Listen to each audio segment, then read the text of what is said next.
You might think that fancy desserts are off the menu if you can't have gluten, dairy, nuts, soy, or eggs.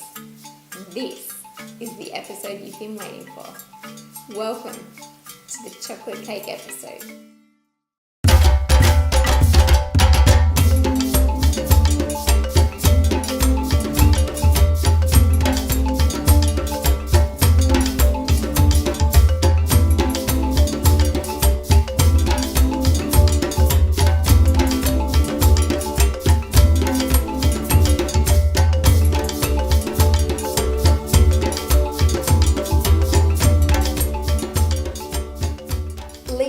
As a self-sourcing chocolate pudding without chocolate.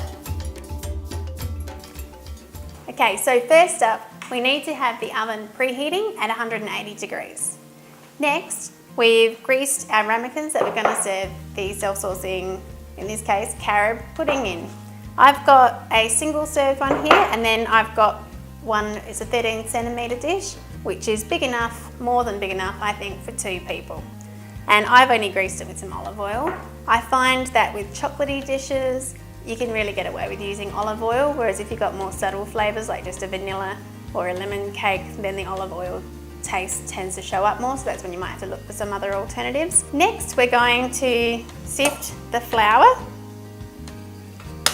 I've got all gran flour there. Just use the flour that's relevant for your diet. I'm also going to add carob powder, some baking powder and some baking soda, and that's it. So we're just going to sift that. Next we're going to stir in our sugar. I've got some coconut sugar here, and then we're just going to stir in our wet ingredients. This is mashed banana with some rice milk. I've actually just pureed it all together with a stick blender, so it's like a bit of a banana milkshake, and some olive oil. So you don't want to over mix it, but you don't want to under mix it either, and then get little pieces of baking powder and baking soda that didn't go through. And then we're just going to transfer a third of that mix into the greased ramekin. If you're looking at that and you're thinking, oh no, that doesn't look like enough for the ramekin, don't be fooled, it's going to rise quite a bit. And the more cake you've got in there, the more sauce it's going to absorb. So if you really like your pudding saucy, then don't use too much of the cake mix.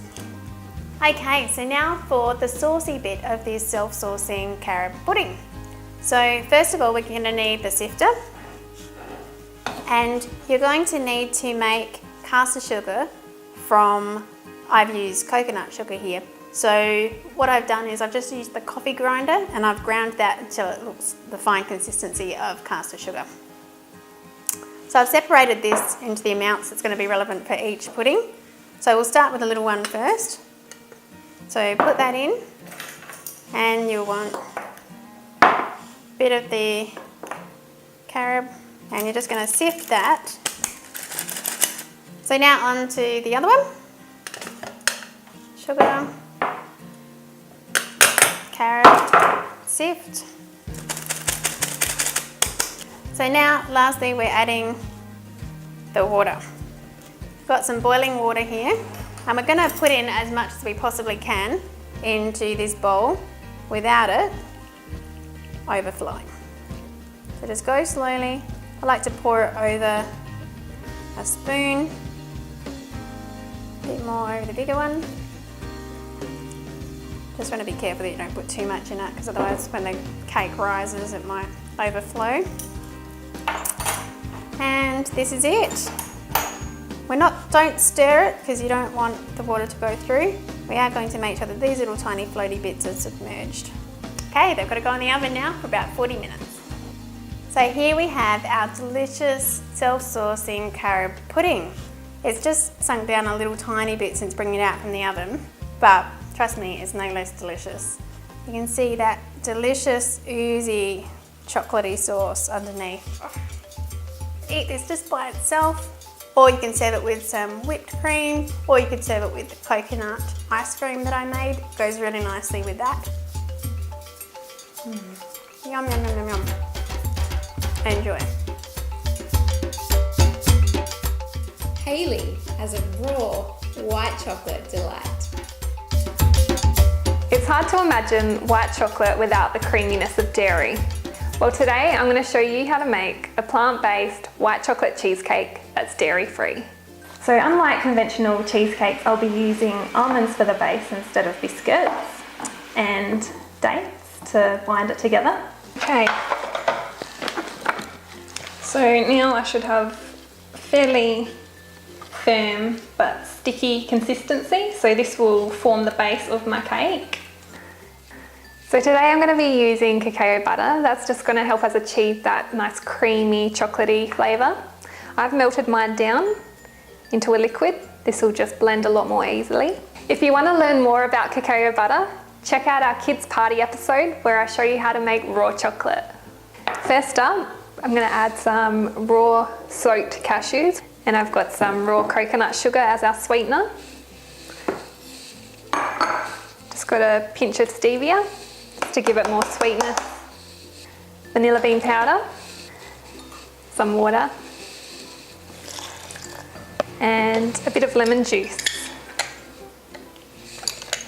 So I'm just going to blend that up now until everything's nice and smooth.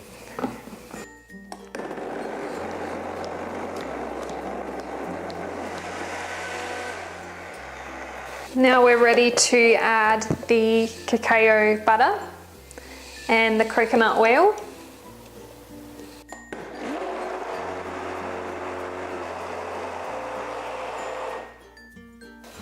Now look at that. It's perfect. Nice, smooth, creamy texture. You can add some psyllium husks or lecithin. That'll just help stabilise the cake and make it a bit more solid. So I'm just going to add the psyllium now. It's important to add that at the end to ensure that the mixture doesn't turn clumpy.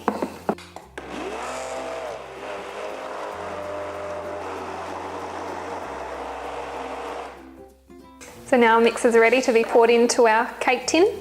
This can also be used as mini cupcakes using silicone moulds. I'm just going to be using some beautiful raspberries to decorate my cake. Now I'm just going to pop the cake into the freezer to set for about 4 hours. And there we have it, a dairy-free white chocolate cheesecake. Enjoy. Next up, Glenys reveals the secrets to her most intriguing chocolate black forest cake with a mango ganache. Today we're going to make a decadent, guilt-free chocolate cake. It is low GI and flourless, and it's made with whole foods. This has got really scrumptious raspberry filling. It's got blueberries in the main cake and a really soft and silky smooth chocolate icing. There are 4 parts to making this flourless chocolate cake, and we're going to start with making our batter first. So just about to make the egg substitute using flax seeds.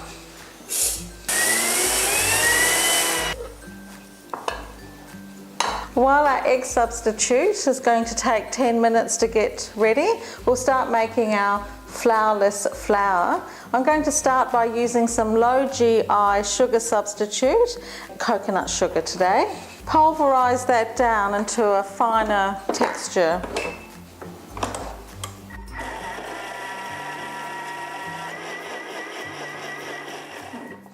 And for the rest of our flourless flour, today I've chosen some coconut. For the chocolate, I'm using cacao, a pinch of salt and some baking powder, and some arrowroot. Just going to give these a stir through.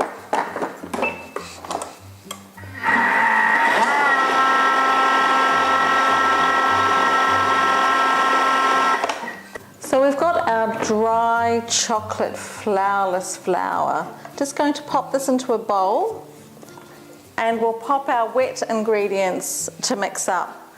So I've got some blueberries, and here is our flaxseed egg substitute, vanilla, And now I'm going to prepare some apples. So just going to peel. So by chopping your apples up finely, it just helps to combine the ingredients easier when you're mixing it in the bowl. So just popping the apple in with the rest of the wet ingredients, and now we'll combine them.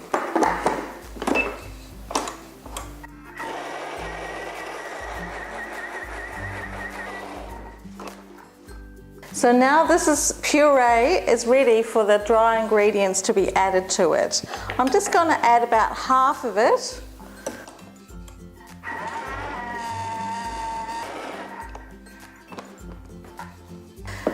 This is really starting to resemble cake batter. Just adding in the rest of the chocolate, flour,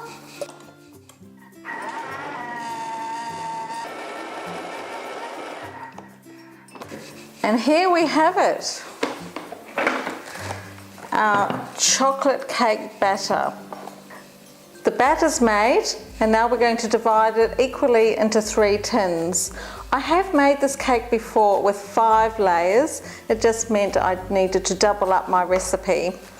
So this is ready for the oven. 170 degrees fan forced and 180 degrees Celsius non-fan forced. This is quite a big tin, so you may wish to make a double batch. So it's about 1 inch thick at the bottom of your pan. So we'll pop it in the oven now. While our cake is cooling, let's go ahead and make our tangy filling. So I've got some sugar and some nuts, which I'm going to put into my blender. We'll combine these.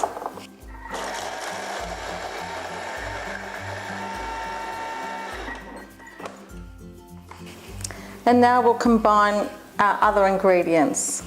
I've just got some berries here, which I've drained most of the liquid away, and some vanilla. And I'm going to use the zest of an orange. We'll just combine these ingredients.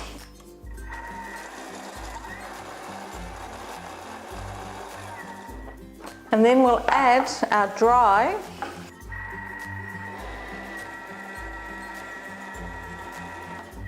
Before we put our cake together, we need to make some icing. So I'm going to start with popping some sugar into the blender.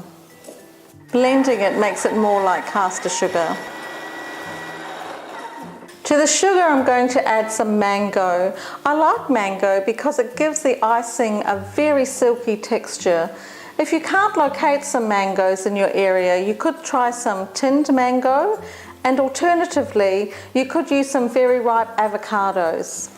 To that, a good squeeze of lemon, some cacao powder for the chocolate flavour, and some vanilla.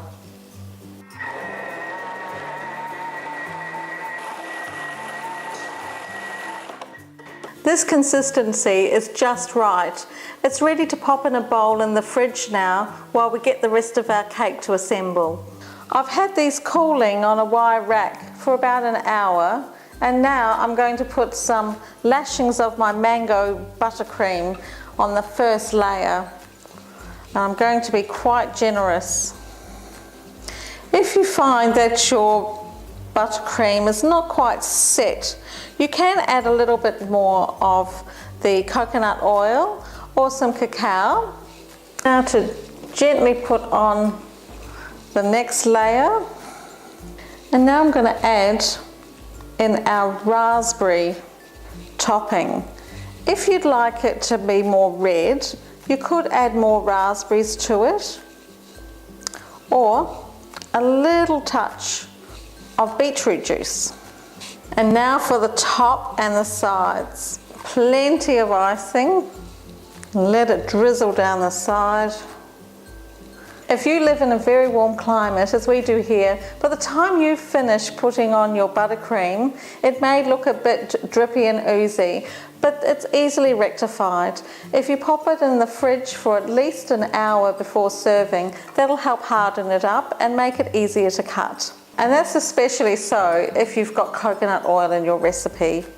All these elements individually are so delicious, but put together, it's just going to make a wonderful taste sensation. So now it's your turn.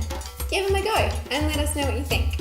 And if you haven't yet, head on over to the website and make sure you fill in all of your details to stay up to date with all the latest goss. Tell me if I like chocolate. My teeth. Oh my god. You might want to wait for it to cool before you start eating it. It's hard. And that's even more special.